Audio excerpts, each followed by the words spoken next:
New season, new format. My name is Leesa Renee Hall, and I help highly sensitive people and deep feelers explore unconscious biases so that they stand on the side of justice and protect their energy, all while becoming a better ancestor. I am hiking right now on a trail in the beautiful outdoors. We're still in the midst of pandemic living, but thank God the trails are still open.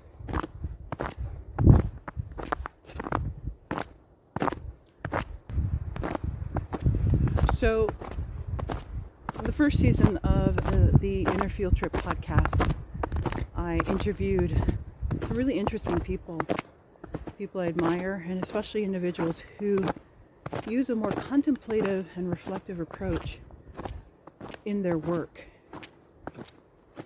And so it was important to me to bring those voices to you. If you want to get highlights of who those individuals are, just tune in to episode 13 from season 1. But now we enter into a new season of the Inner Field Trip podcast. I've had a time to reflect on what works and what doesn't when it comes to the podcasting genre. As I shared in the very first episode in season 1, I was a podcaster a very long time ago. I wrote a book called Podcasting for Profit. And that was published with a traditional publisher. It was such an exciting and fun time for me.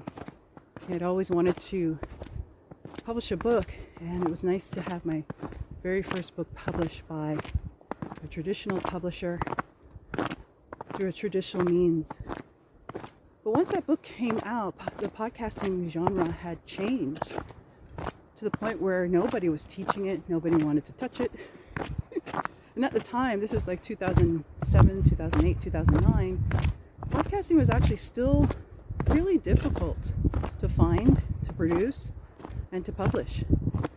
And so many early adopters of the podcasting genre found that they spent so much time teaching people what podcasting is instead of just doing the craft. So it's been a delight to see the genre mature in many ways over the last decade or so. And with excitement, I jumped right back into podcasting.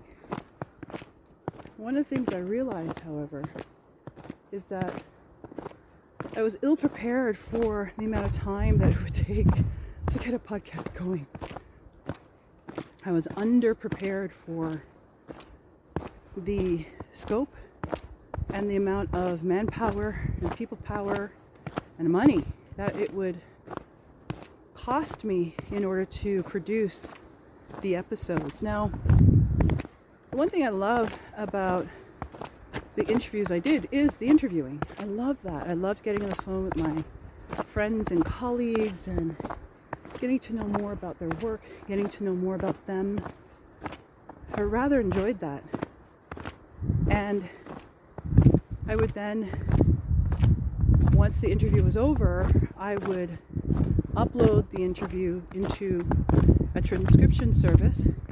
And if you want to know what that is and all the resources I mentioned, you can go to www.innerfieldtrip.com and search for this episode, which will be episode 14.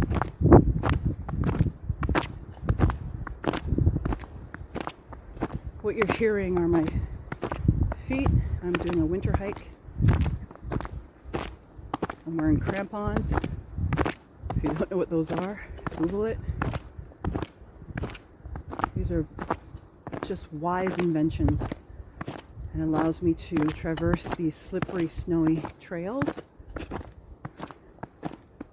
by giving me a firm footing. So that's what you're hearing as I walk. And I'll tell you why I've made the decision to do it this way in just a moment. But So what I would do is I would do the interview, upload the interview into a transcription service, get the audio transcribed,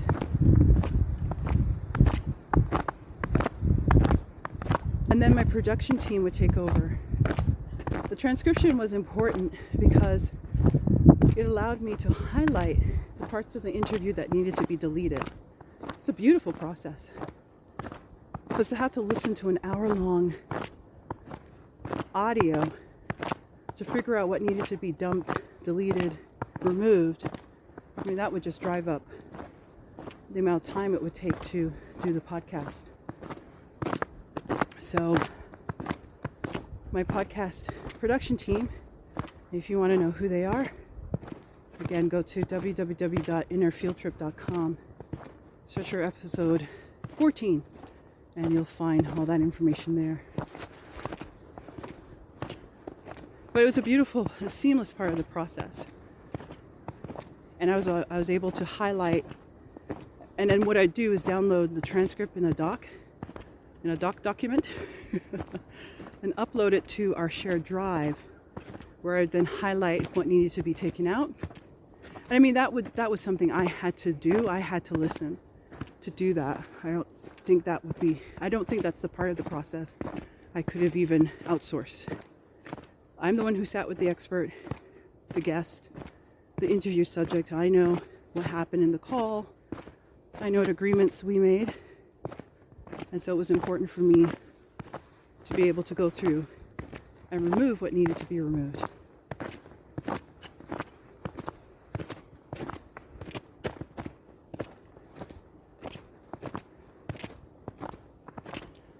And then my production team took over. And what they would do is they would do whatever they do in the background. If you do work with a podcast production team, you're going to have to give at least 3 or 4 episodes for you and your team to find your flow.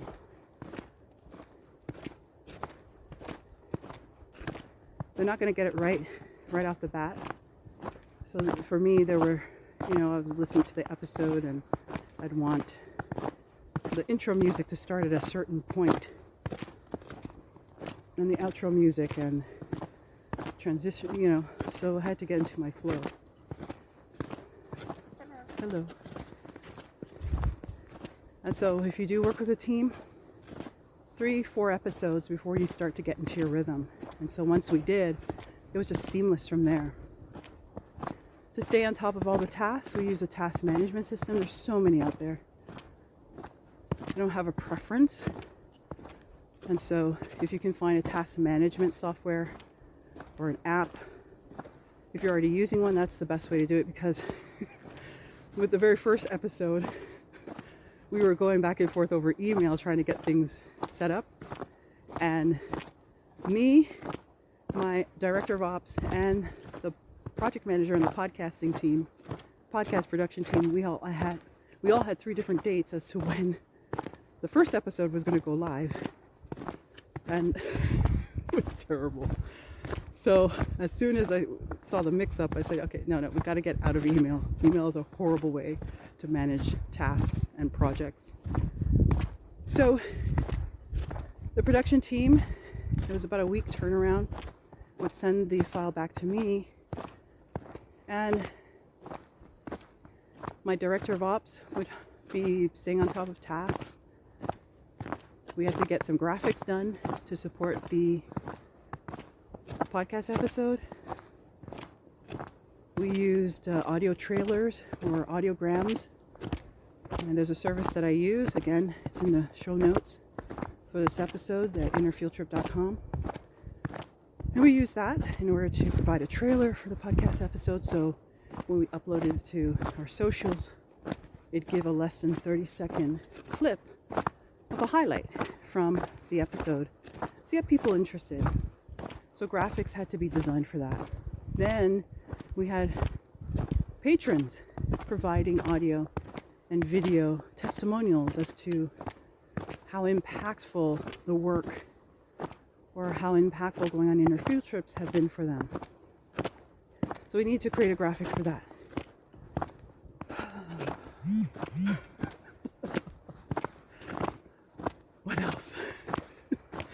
And then we had to create content for the podcast episode. So, it's not just creating a headline for the podcast episode, but you also have to make sure it's designed in such a way so it piques someone's interest. And so that's where copywriting skills come in. So you're not just a content manager, but you have to come up with content that piques the interest and gets people to go, what's that? And so I have many years studying and writing headlines and bullet points. Like, what will you learn? Those have to be written in such a way to pique people's interest. It can't be just, what will you learn? You'll learn about unconscious bias. No, that's not interesting. What will you learn? The first bullet point should be something like, you learn the one thing you should never do when unpacking your unconscious biases. This tip, and you put in brackets, this tip saved Leesa or saved our guest $5,000. So that's the type of content you have to write and pull together.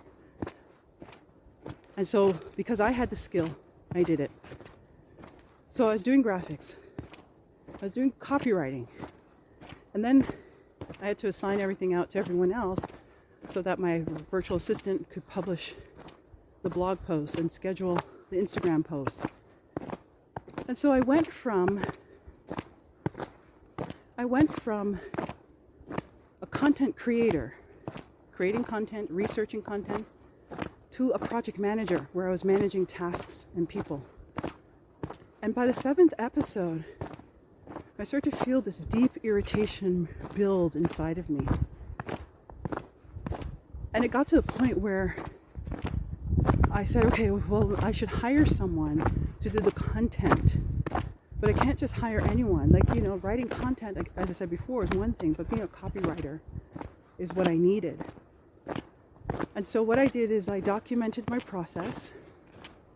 So what I wanted to outsource, I documented it using video. And as I was saving the videos, it was 3 video files, half an hour each. And by the time I reached the second one, I was just like, no, I can't. I felt, I was sitting there and I could feel the tears of frustration welling up in my eyes. And I reached out to my director of ops and I said, I can't do this. I can't do this. I am spending, Leesa, spending 8 to 10 hours a week on just one episode. And if you want to see the flow, I've also offered that document that you can take a peek at so that you're well aware of what goes into producing a really good podcast episode. And so I reached out to my director of ops. This was like episode 7 or 8. And I said to her, I can't do this. Because what I started to evaluate is that not only would I now have to bring on someone to onboard them, teach them, and go through their mistakes for 3 or 4 episodes before we got into our rhythm. But at the end of the day, I didn't start the podcast so I can manage people and tasks. And it's a little things that matter a lot. So for example, I had to check the audiograms that my production team put together to make sure they were using our brand font. The first one was an Arial font. And I said, well, no, you have to use Ralloway. And then there was one audiogram where my name was spelled incorrectly. So it's like those little things that I shouldn't be wrapped up in. But because there's a brand that we put out into the marketplace, I had to double check everything that went out the door to make sure that my team was following the brand. But the more I got involved in the details, the more miserable I became. Because that's not my strength. My strength is not dealing with the details.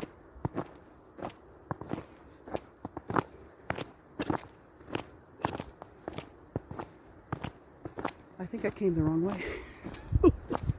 Because this should have bent back already.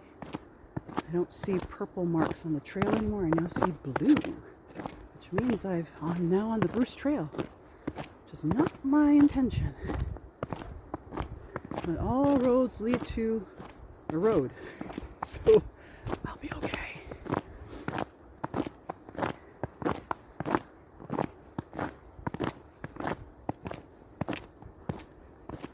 And the other evaluation I did was, here I was, doing all this work just for a podcast. Hello. Doing this all for a podcast. So I was spending a third of the income coming in on just getting the podcast episodes out the door each week. There were 4 people playing 6 roles just to get the podcast out the door each week. Or each episode out each week. And I was no longer creating content, which is my sweet spot. People don't come to me because I am such a great project manager, managing people and tasks. That's not why people find my work. Oh no, I'm going the right way. I recognize this. People aren't following my work because, oh, Leesa's a great project manager. Look at her. They follow my work because I do deep study and deep research into the ways in which our unconscious biases are holding us back from being better ancestors. And I felt miserable because instead of being out here hiking each day, well, not each day, I don't go out every day. Let's be honest here, Leesa. But, I'm out hiking 2 to 3 times a week, which is where my big ideas come from. Some of my best writing prompts are birthed out here when I'm in the woods. One of my ancestors come from an ethnic group in Cameroon called the Bangwa people. Bangwa. And when I did more research, there's not much that's out there about the Bangwa people, but what I did find, I found that they're forest dwellers, that they come from a place where there's lots of trees. And in fact, the area of Cameroon and Nigeria, where the Bangwan people live, is filled with trees. And I made that connection as to why such deep, rich ideas come to me when I'm hiking in the woods. It's because even though I'm not on my indigenous lands, I am in a place that resembles where my ancestors have come from. And so when I cannot get out into the bush, when I cannot get on the trails and be amongst the trees, then ideas are not birthed. And it means I rob from not just my patrons who are funding my work, but I take away from those who discover me on socials, Instagram, YouTube, and so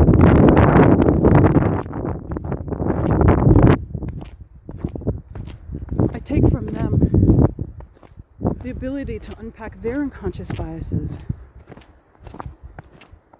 because I'm not putting my best work out in the world. I didn't have to share all that with my director of ops or anyone.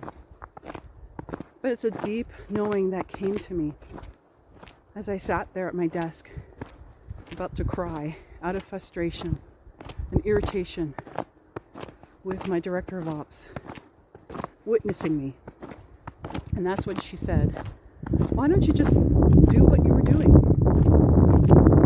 When you're hiking, you record yourself, you record your thoughts, just do that. And then repurpose that as a podcast episode so that you reach people where they are. And she said, and if you want to do an interview with someone, you have them meet you on the trail. And then there you pull out your camera, you interview them while you're walking on the trail. Do that. And that's what I've been doing. That's what I had been doing prior to launching the podcast series with curated interviews. Again, I love the interviews that I did. I love those that I spoke with. They provided some tips that were just amazing. My patrons have been listening to the episodes. You can hear them too. They're now available in quite a number of podcast directories. So whichever is your favorite one, just search for Inner Field Trip and subscribe. So I loved it. But I had to return to what I do best. What I do best is not managing people and not managing tasks. What I do best is being in the environment that I need to be in, having the spontaneity necessary so I can go out and create content and research it.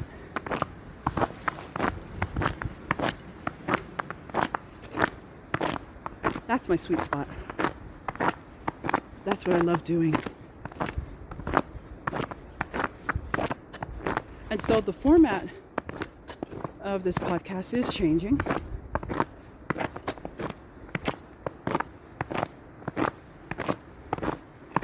First, they'll be a little bit shorter, 15 minutes or less.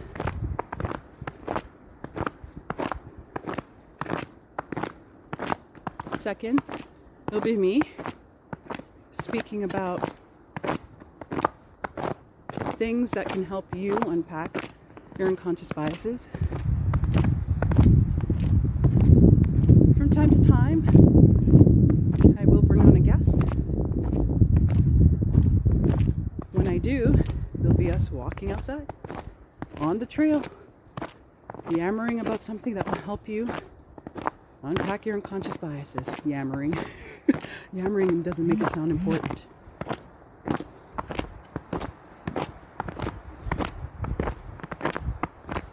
And I'm going to do less of the...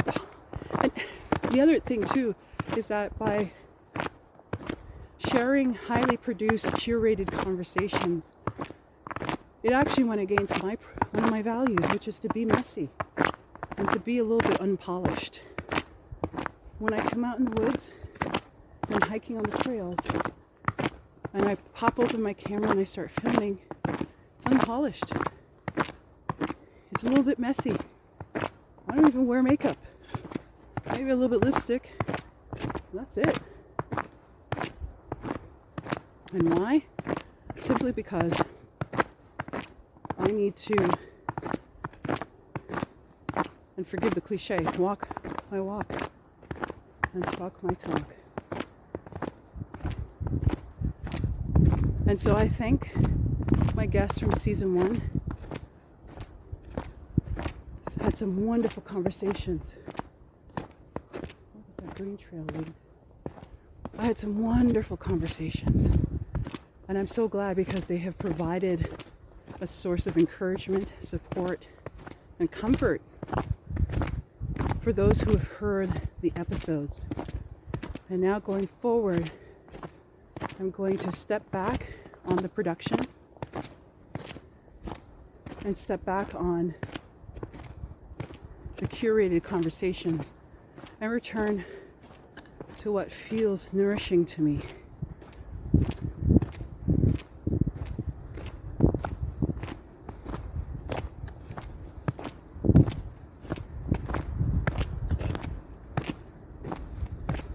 So step number 1,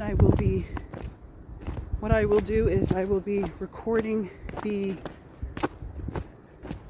my lesson or my teaching using my camera. It will be uploaded to YouTube. So if you go to YouTube and search for Inner Field Trip, you should find the channel. Subscribe. So if you want to see this visually, you can do it that way. Or you can go to innerfieldtrip.com and see what new episodes are there.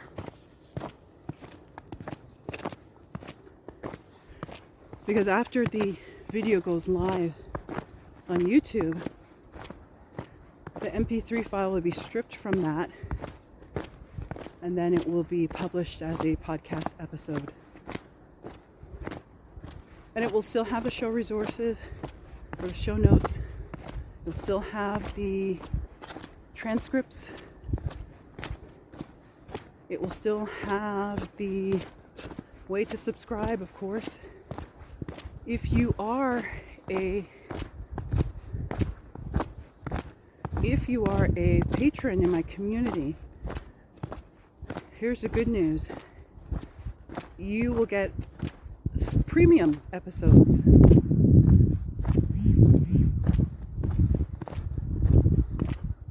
And so the same feed, so people will be able to get the public episodes, and then there'll be premium episodes that will be only available to patrons.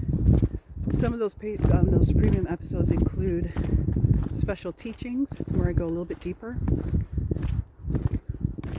Special episodes also include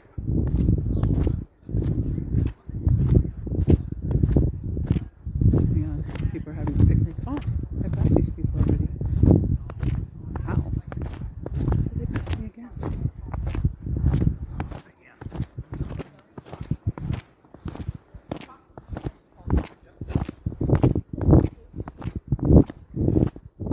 Hello. Hi.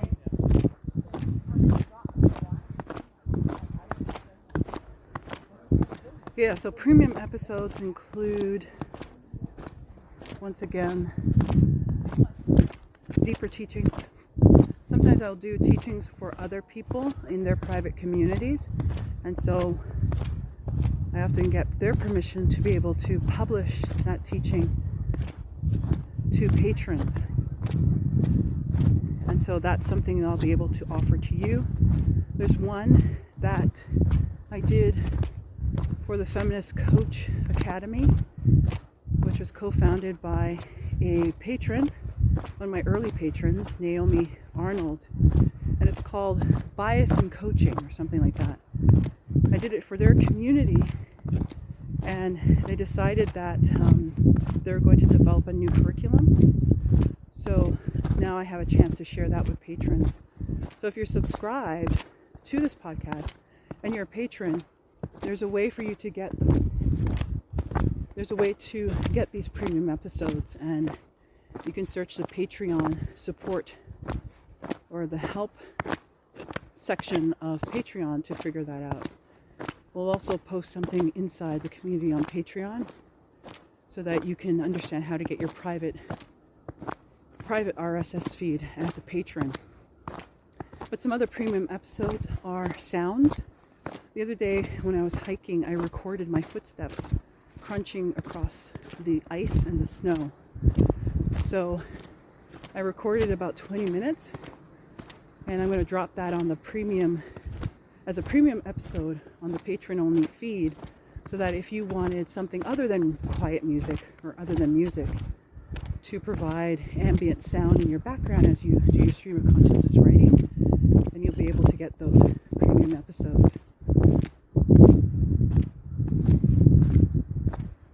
Other premium episodes that will be coming your way. Well, any special interviews that I've done. Sometimes I edit. For the conversations I've had where I've edited it, those are on the cutting room floor. And so what I plan to do is anything that's on the cutting room floor that didn't make it publicly on the public feed, I'll share that with you, kind of like backstage content, and I'll share that with you, patron, on the premium feed. Now if you're listening, you're like, oh, that sounds exciting, then I invite you to become a patron. If you go to www.innerfieldtrip.com, click on Join the Quest, and there you'll get more information on how you can become a patron. And that way you will not only get the writing prompts, but also be able to get the premium episodes as a subscriber. Oh, the other thing too is we've got the writing prompts are going to be printed on cards And those will only be available to patrons. Patrons will gain access to that at least a number of months before everyone else. And so patrons have already seen what that looks like. They're pretty excited about it. And after we do our next inner field trip, the content will go live. The order page will go live for patrons only. And you'll get information on that if you're a patron. And of course, lastly, I don't know how many times I have to say patron. It's starting to... It's like if she says patron again, I'm going to scream.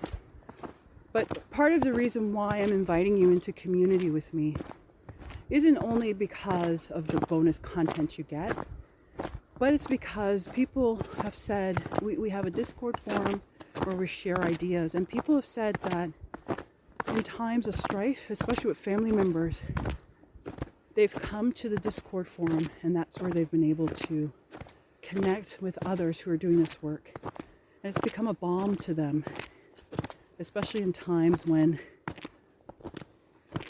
views are changing. When you unpack your unconscious biases, you no longer think the same way that you did in the past. And this can cause you to come into conflict with family members who are still thinking the same way and thinking those toxic thoughts. I'm going uphill right now.